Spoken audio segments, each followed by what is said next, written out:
when a square table becomes round. It's a normal dining table in a Chinese home, square or rectangular, just big enough for people who live there. Most days, that's all the family needs. Then a holiday arrives. Grandparents are coming, aunts and uncles are coming, cousins are bringing their children, and suddenly the table that works perfectly well for four people has a problem. It isn't big enough. But instead of buying a second dining table, something interesting happens. Someone disappears into another room and comes back carrying a huge round tabletop. They place it directly on top of the square table. A few adjustments, a few extra chairs, and just like that, the table has changed shape. The square table hasn't gone anywhere. It's still underneath. But for tonight, the family has a round table. This is something you can still see in many Chinese homes, especially when a large family gathers for Spring Festival, a birthday, or another special meal. For most of the year, the round tabletop may be stored away somewhere. Then relatives arrive, it comes back out, and suddenly there's room for everyone. When the gathering is over, the tabletop can be removed again. The dining room goes back to normal. There's something wonderfully practical about it.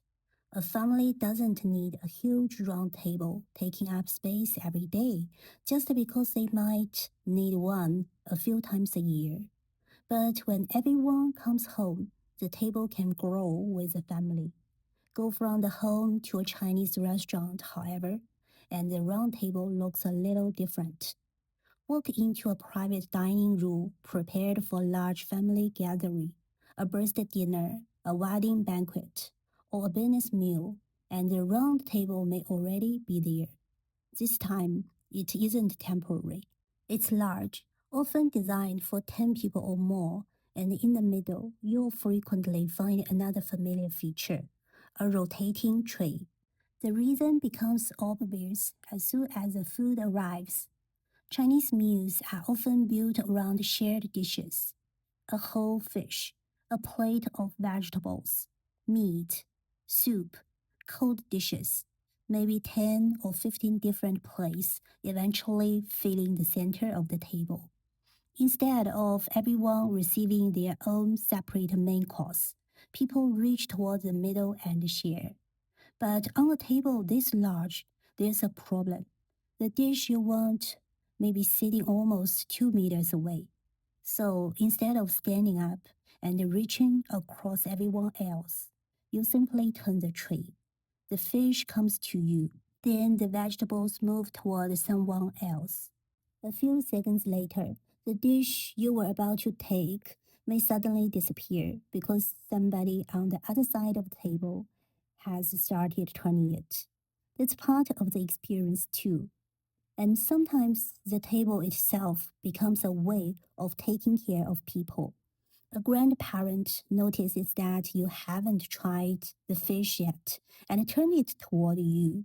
Someone sees a child reaching for a dish and quietly moves it closer.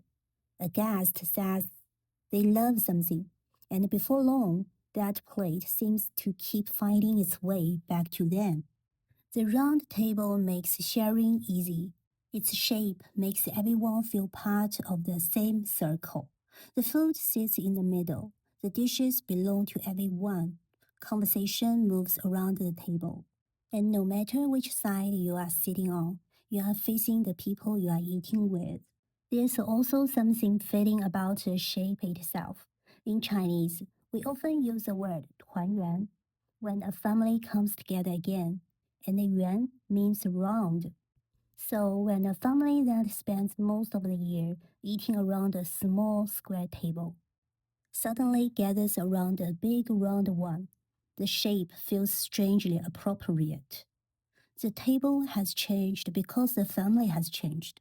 More chairs, more dishes, more voices, more people home for dinner. And when everyone leaves, the big round tabletop may disappear again.